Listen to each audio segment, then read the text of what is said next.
Thanks for listening to the Media People Podcast, lively and insightful chats with the people who power the media industry. I'm your host, Victor Genova. For more episodes, you can go to mediapeople.ca or subscribe wherever you get podcasts, including youtube.com/@mediapeoplepodcast. Views expressed by participants are personal. Jed Schneiderman, episode 22 guest, returns to the podcast. When we last chatted with Jed, he was taking us through his early life and career that led him to starting Tapped Mobile. Since then, he sold Tapped and is now the country manager for Jebbitt, a platform that helps brands collect more data by driving customer personalization efforts. But Jed hasn't stopped there. A couple years back, he co-founded the M2T Collective, that's Marketing to Tech Collective, a rotational program that gives recent graduates and those looking for a career change the opportunity to experience 4 different companies within the marketing, media, and technology space. And then there's Jed's most recent project, CleverHire, a curated job site for marketing, media, and ad tech professionals that integrates candidate videos into the recruitment process.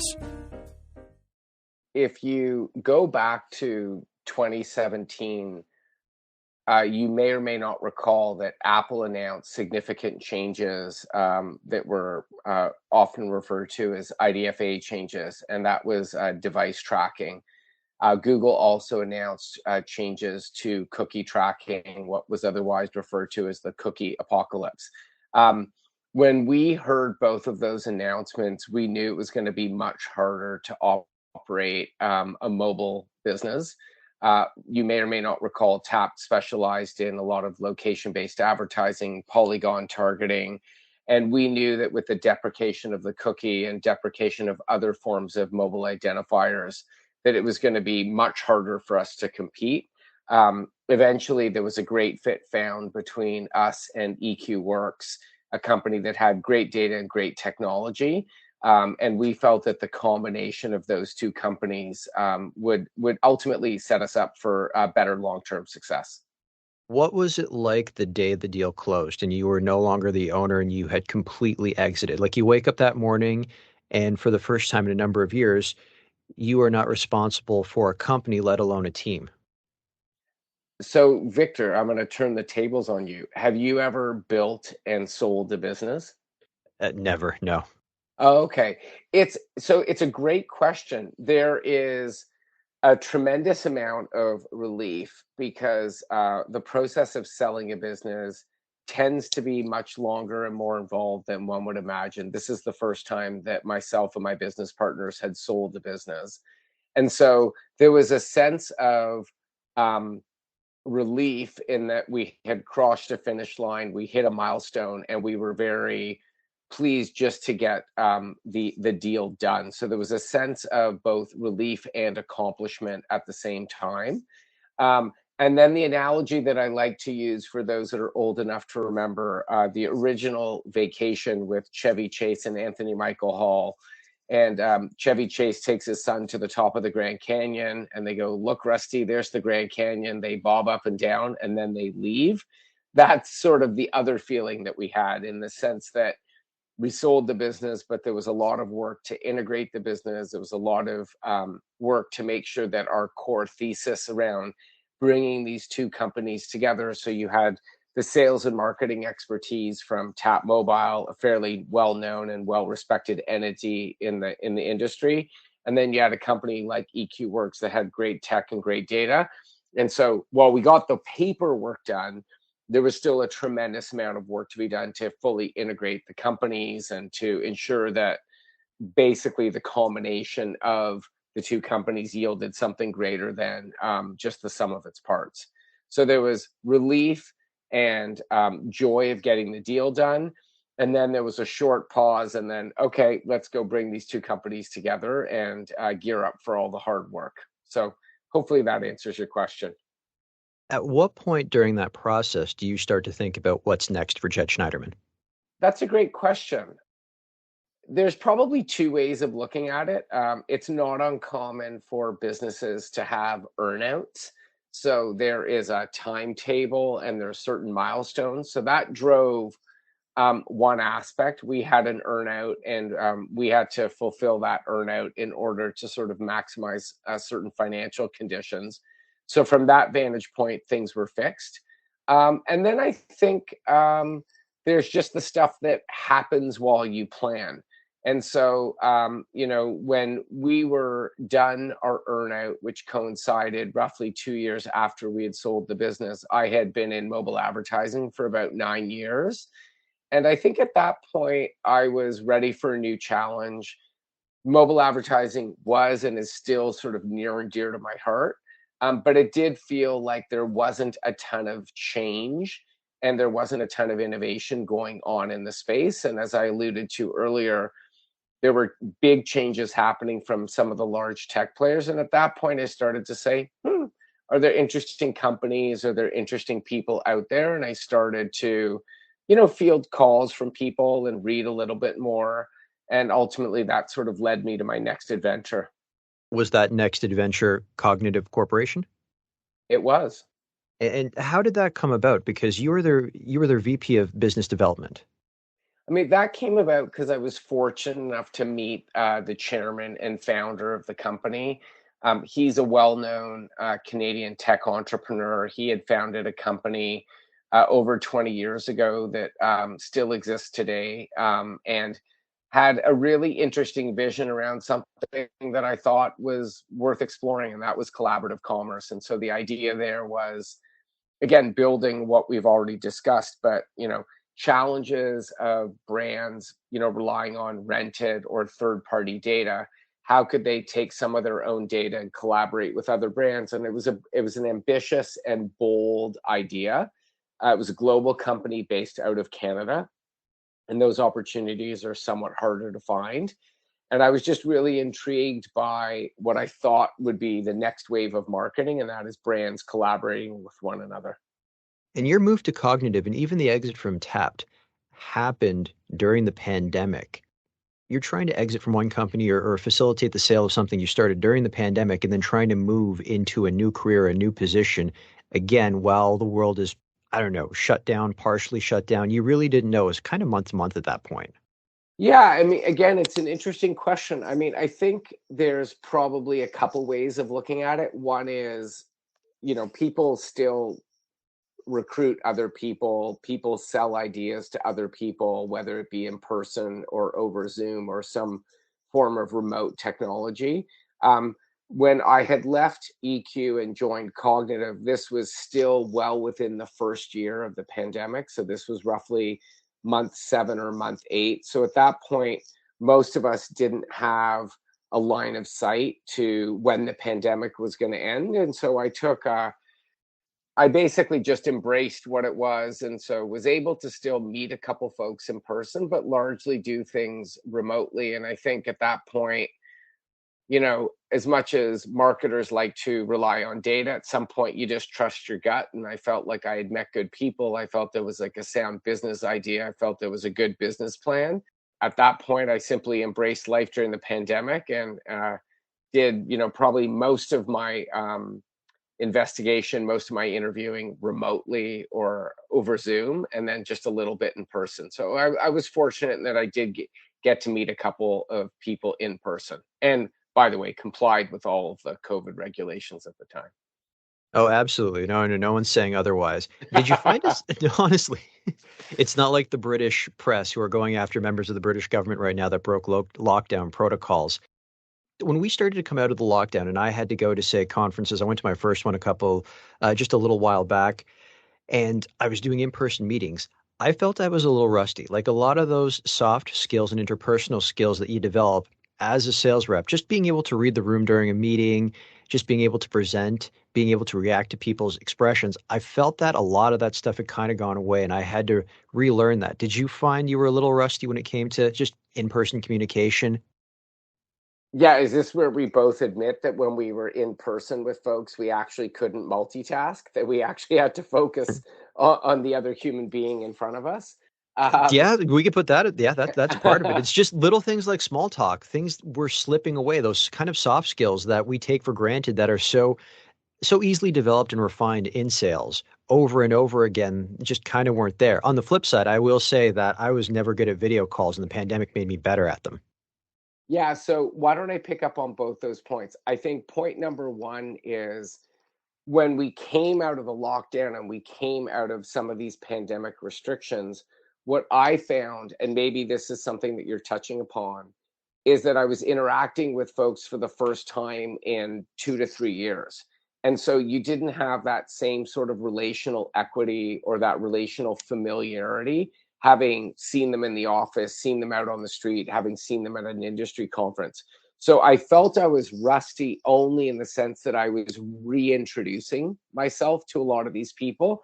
And to your point, the small talk was difficult because we lacked connectivity. Like there wasn't something that was meaningful that we could really talk about. So that was without a doubt a bit of an adjustment. So I do echo your comment about being rusty. On the time before that, meaning managing during the pandemic, what I found was one really had to be inventive and creative. So to your point, really trying to connect with someone when meeting them for the first time over Zoom was a challenge. And that was, perhaps, looking at their LinkedIn profile or gathering a little bit more information. I felt that when I was getting ready for meetings on Zoom, there was an extra level of prep because that small talk often didn't present itself because folks were back to back and they just wanted to get right to it. And so it was a question of, could you do something small in order to sort of just break the ice and sort of drive a little bit of humanity into what was otherwise a cold and sterile sales process? When you moved to Cognitive Corporation, this was your first time having a boss in, what was it you said, 8 or 9 years? Was that difficult? I think what was most difficult, because I think anytime you start a new job, it presents a challenge. I think what was most difficult was we interacted for the most part remotely. And I am an extrovert. I do like to get to know people. I think when you build up personal relationships, it drives efficiencies on a team. So what I found more difficult and more challenging as opposed to having a boss, because I worked for some really great managers. And again, the company was really well structured, was we did most of our work over Zoom. So that was a challenge. And we were also a global organization. So I worked with many people who I never, in fact, met in person. And so that actually, for me, was a little bit of a barrier. And so the serendipity of meeting someone in the hall or the ability to having had sort of a unique personal experience in order to drive a stronger relationship, I had to work really hard to overcome some of those obstacles, i.e. distance and lack of being in person. And so that was probably the most difficult part. Tell us about how you found your current opportunity at Jebbitt, because it started with you, correct me if I'm wrong, discovering the company in a TechCrunch article. Yeah, that is correct. So I'll build on that. I mean, for starters, I heard about this company and folks are sort of quick to sort of point out the similarities between my first name and Jebbitt, which grew tiring pretty quickly. I had a question in there about that, but I withheld it. Thank You you very addressed it much. for me. What I found a bit surprising was fairly familiar with a lot of the large ad tech and martech companies. I tend to start my day by reading for about half an hour to 45 minutes every morning. And here was this company that had just raised a large amount of money from a very well-known private equity company. And I'd never heard of them. And they were doing work for world-class brands that are very well known: Procter and Gamble, Nestle, L'Oreal, the National Hockey League, the National Football League, and the list went on and on. And I was like, it's kind of funny. I've never heard of this company. So I delved deeper. I read the full TechCrunch article. I went to the company website, and there was this whole category of software called quiz commerce. And so I was further intrigued by that. And even though I'd probably passively interacted with a quiz once or twice on a website, wasn't something that I was quite familiar with. So I went to the company website. I actually booked a demo, and I did the demo, and I was blown away. And I was blown away because the product was easy to use. It was really easy to create quizzes. They had all these great brands using it. They had tons of case studies. They were leaders within their space. And at that point, I said, are you doing any work in Canada? And they were selling into Canada, but they didn't have a team on the ground. And so at that point, I simply cold called the president, who was also the chief revenue officer, put forward what I thought was a somewhat compelling case to expand into Canada. He told me initially that he wasn't interested. And like any good salesperson, I overcame his objections. And we were able to mutually agree that I would to come on board and focus on expanding the business in Canada as well as in other markets. If you don't mind me asking, what was the objection and how did you overcome it? I think the primary objection was that they just simply didn't need more salespeople because the company had been ramping up. And I think that they also didn't feel as though Canada merited its own unique sales team or sales force. How I was able to overcome it was we were able to look at the list of their clients in the United States that also had Canadian operations and Canadian businesses. And I was able to convince him that if we were to basically expand all of those accounts into the US, that that would be a quicker and more efficient and more profitable way of driving revenue than trying to bring on net new clients. So the notion of land and expand. So expand clients who are already on the roster in the US or in other markets and expand within Canada.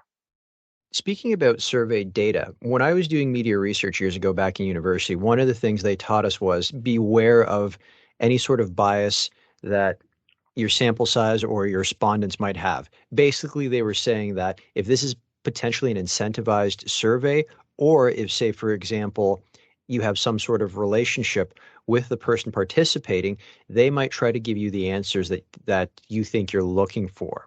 How do you guys get around that and make sure that you get absolutely the most authentic and honest answers your clients need so they're informed with what their customers are thinking? Yeah, that's a great question. Allow me to sort of set some context and then use one or two examples. The Jebbitt software powers experiences like product finders and gift finders and things that are ultimately designed to help people um, basically declare or self-identify in order to save time and find products and other items on websites that best suit their needs. So to take your question, and here I am constantly trying to interview you, Victor. But if I were to turn it around and say, imagine if you walked into a store, someone would probably greet you. They would probably say, what brings you in here today? You may or may not answer that question truthfully.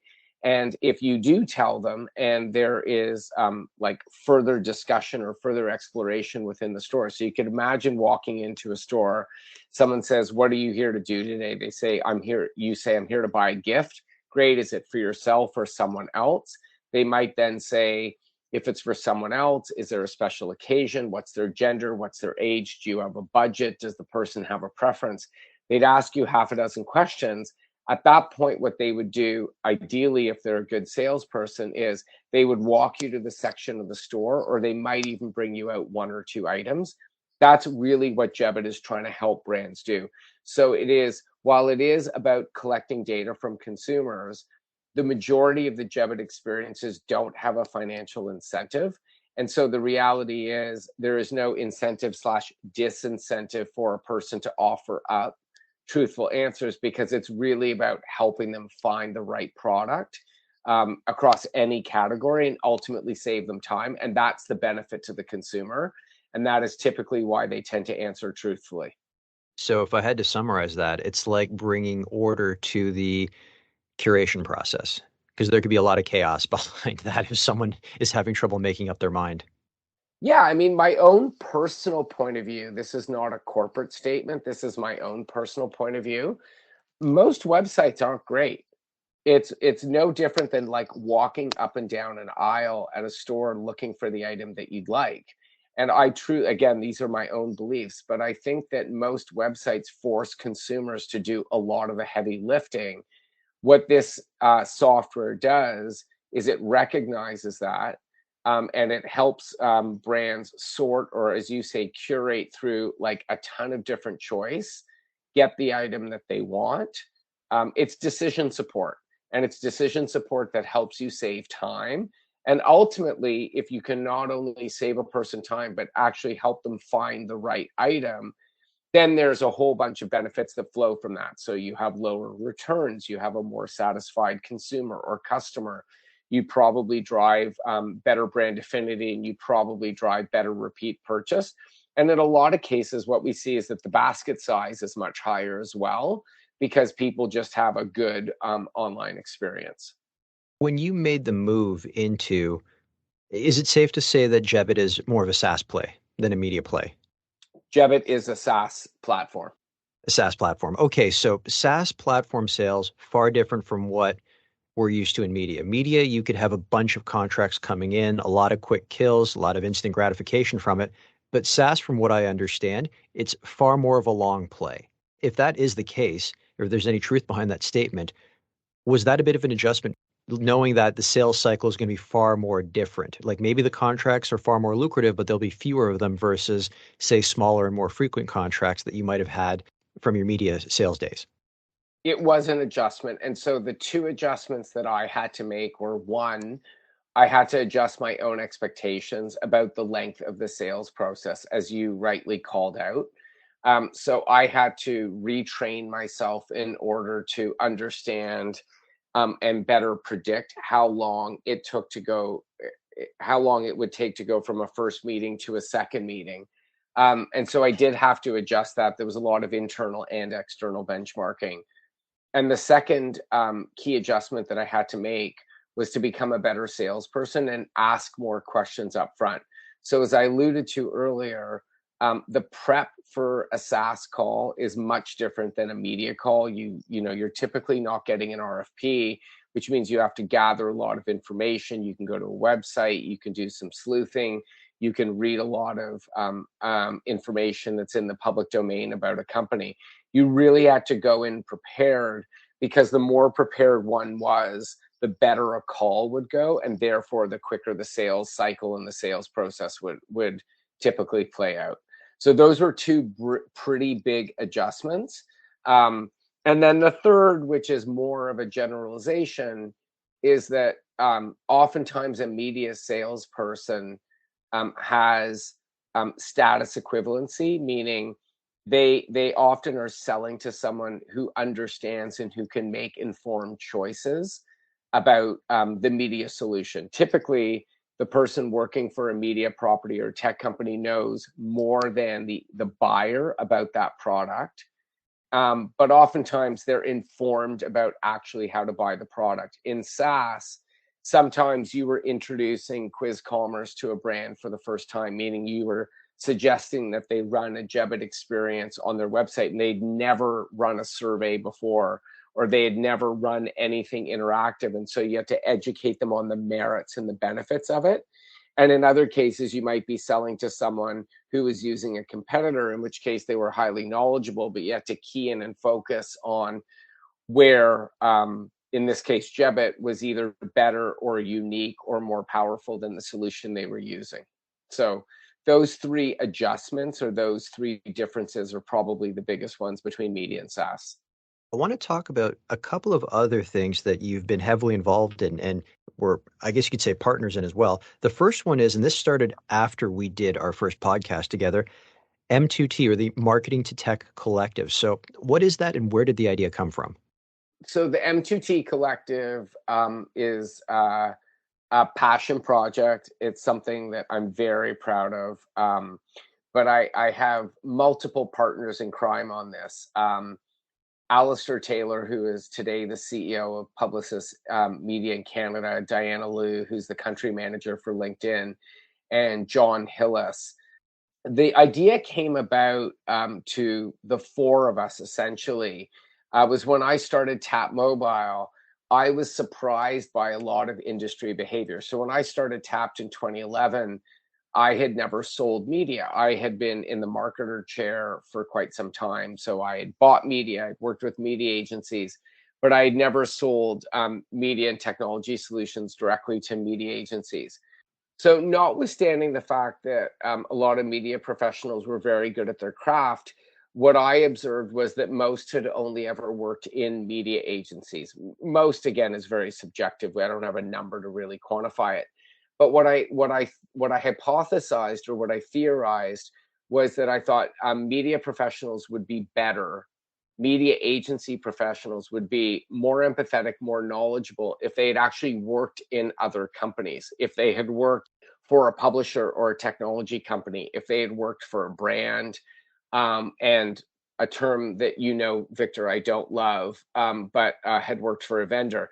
Because what I found was all conversations came down to rate. And so I got frustrated in that, if a client was asking for a rate discount, what I felt was they were focusing on the wrong issue, and that is most brands want to sell more stuff and make more money.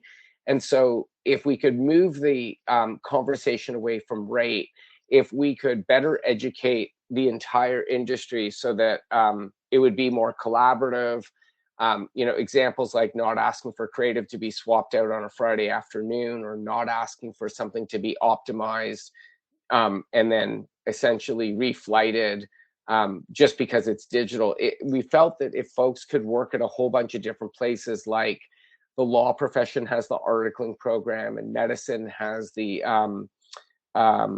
residency program, where you work in a whole bunch of different departments so that you could understand the holistic or the full view. That's really where it came from. And so I was lucky enough to sit down one day with Alistair Taylor, and I shared sort of this vision, and he was very supportive of it. And he was able to recruit Diana and John. And we've been running the program for over 5 years. The program in its current form is a 2-year rotation. Starting in the fall of 2024, it'll be back to a 1-year rotation. But we've got folks like LinkedIn, we've got Starbucks, we've got Publicis Media. So we have some unbelievable brands where people can go out and get really good experience right out of school and get a really holistic view of marketing, media, and technology. And if any students are listening to this right now and they want to put their candidacy forward for the program, how do they do it? They can go to the website. So it's M and then the number 2T Collective.com. Recruiting for the 2024 cohort should be starting in the fall of 2023. And the website tends to get updated as soon as we have dates and other timelines associated with the new cohort. Let's talk about your latest venture, CleverHire. That just went live. Where did the idea come from, and what problem are you trying to solve?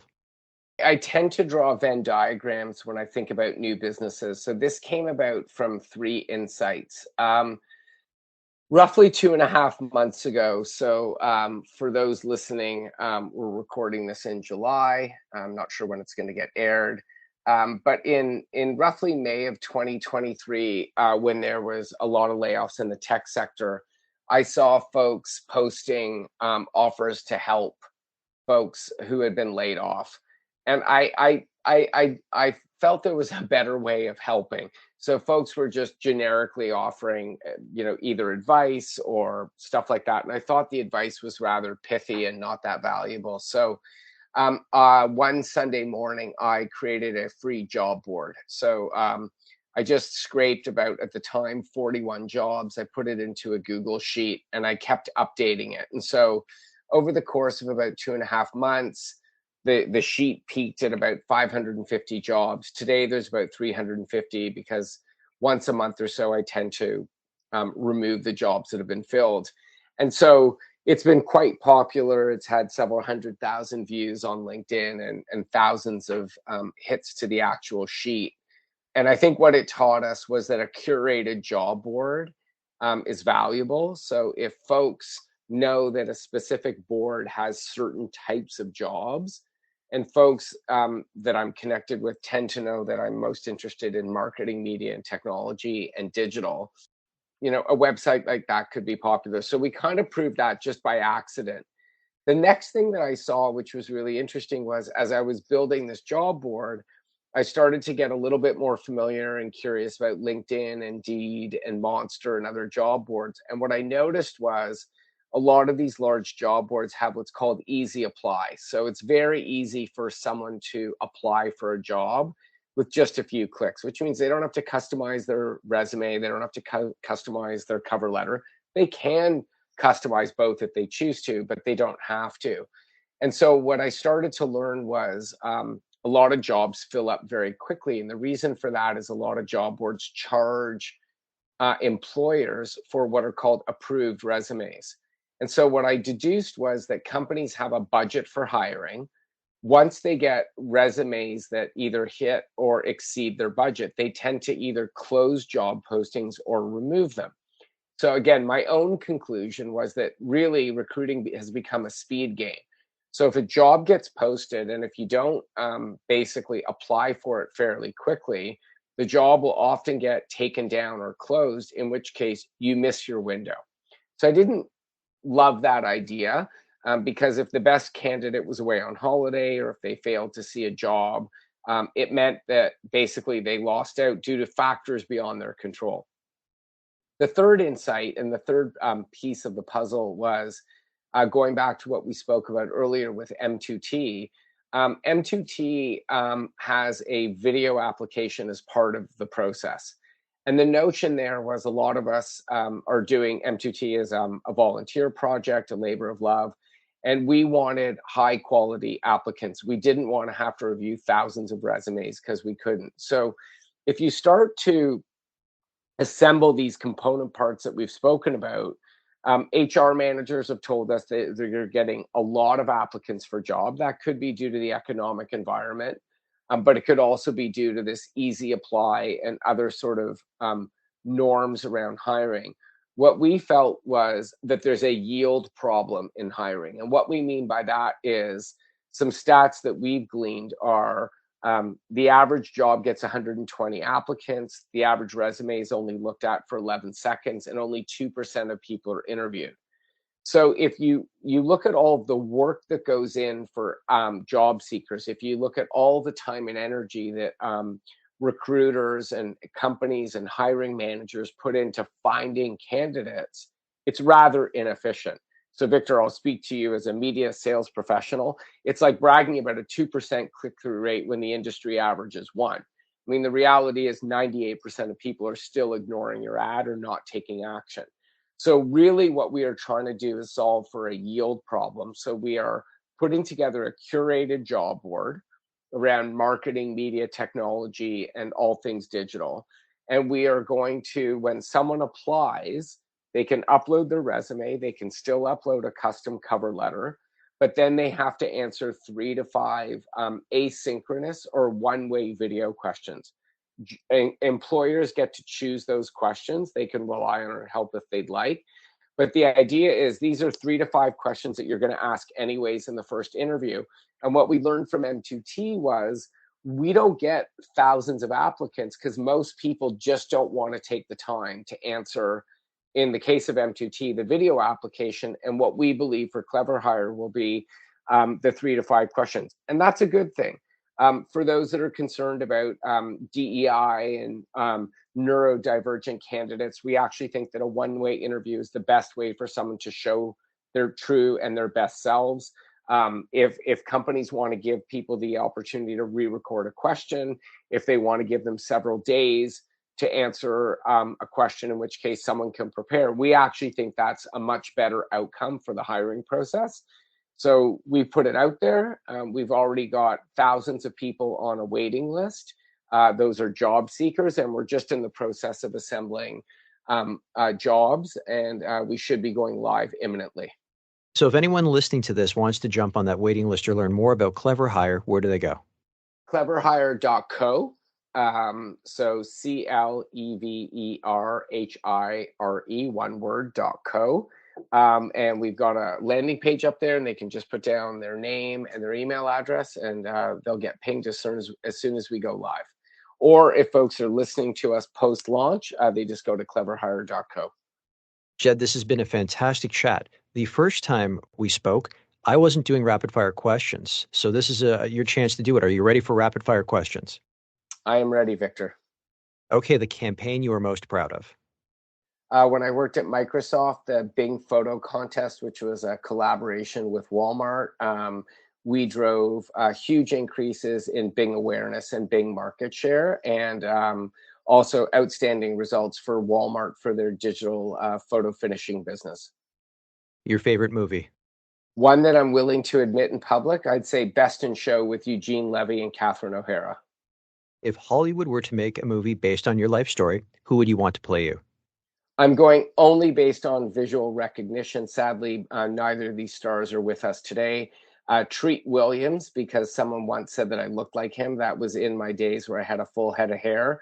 And Burt Reynolds, because I'm pretty sure I dressed up as him in Smokey and the Bandit one year long ago for Halloween. If Hollywood were to make this movie based on your life story, what would you call it? A little self-deprecating here, The Big Short. Your favorite book? Fiction, I'd say East of Eden. Business, I'd say 0 to 1. Your favorite song? Anything by Ben Harper. The best advice you have ever received? I think the best advice that I ever received was you were given 2 ears and 1 mouth, so listen more than you talk. And then another great concept is you don't have to be great to start, but you have to start to be great. So for all those who are thinking about doing something great, I would encourage you just to get going. My signature closing question, if you weren't in media, what would you be doing and why? I would either be a talk show host, but given that Victor's already beat me to the punch, I would probably say I would be a physician. My dad's a physician, my wife's a physician, and I love helping people. Jed, this has been fantastic. Thank you so much for your time. My pleasure. That's it for today's show. For more episodes, you can go to mediapeople.ca, your favorite podcast platform, or youtube.com/@mediapeoplepodcast. And don't forget to follow me on Instagram @VicGenova.